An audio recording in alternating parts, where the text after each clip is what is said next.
I 27 met my ex, Mary, when I was 18 years old.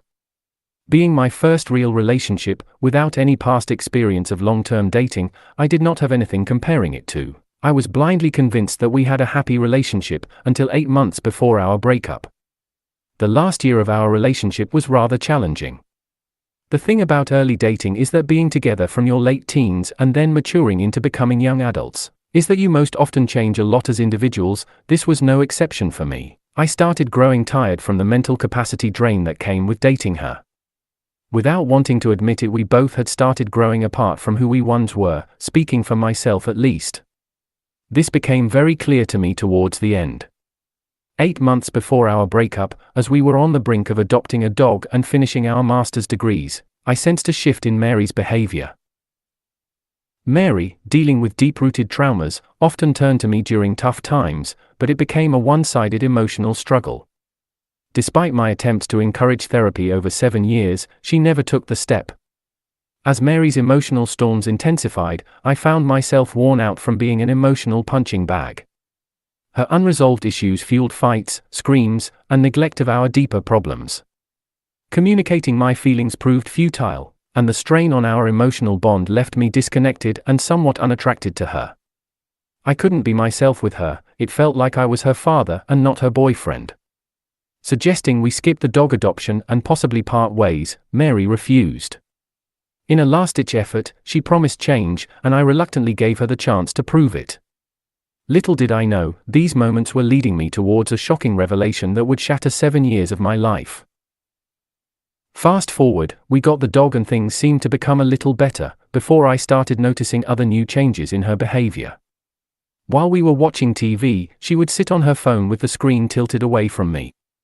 She would go to the bedroom and lock the door, saying that she wanted to have some me time.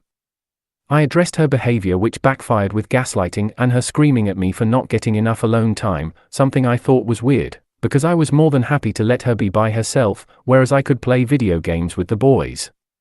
I was naive though, and by trying to be respectful, I chose to trust her excuses, but oh boy, should I have listened to my gut. 8 months had elapsed, and with a friend in town staying at my apartment for a few days, we had drinks, catching up in the living room after his arrival. Suddenly, Mary claimed exhaustion and headed to bed.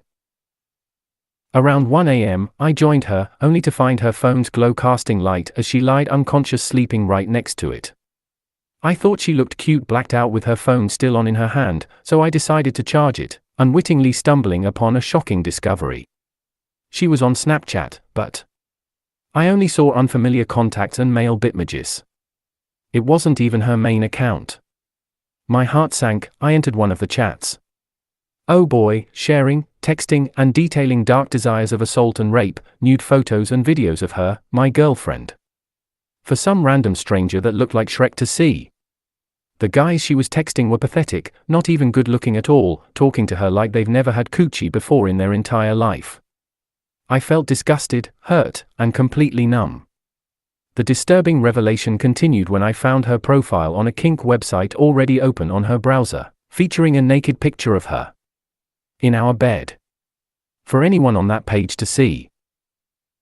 The sense of betrayal was overwhelming, the worst feeling I've ever felt, as the girl I'd taken care of and dated for 7 years was someone unrecognizable, a stranger.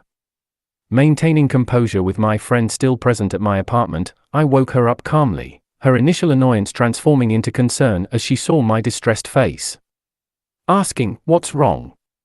She faced the reality of her actions when I questioned, "Why?" Desperate to conceal the rest of the truth, she attempted to snatch the phone from my hand in panic. Inquiring about the explicit messages, she began crying and insisted, "No, I would never, I love you, it doesn't mean anything." To me it meant everything.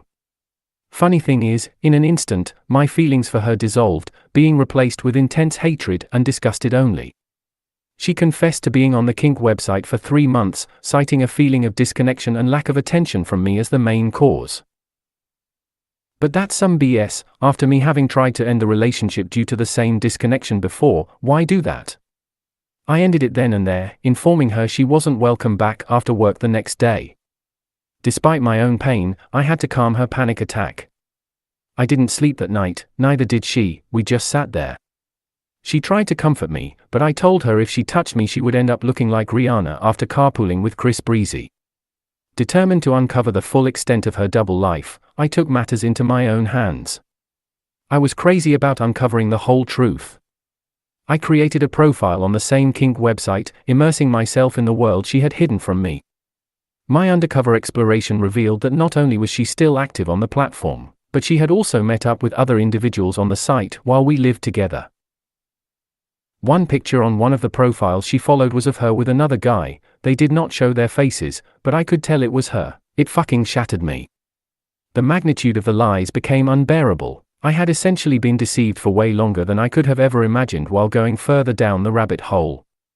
I later found out that she had been cheating on me, when we were living in different cities, being long distance too. The subsequent chapters of my life were written against a backdrop of bitter truths, honestly. The weight of the emotional trauma prompted a 1-year hiatus from my studies as I began the process of mental healing, and accepting what had happened. If you are going through something similar, I feel for you, and trust me, it did not feel like it was going to go better, but it will.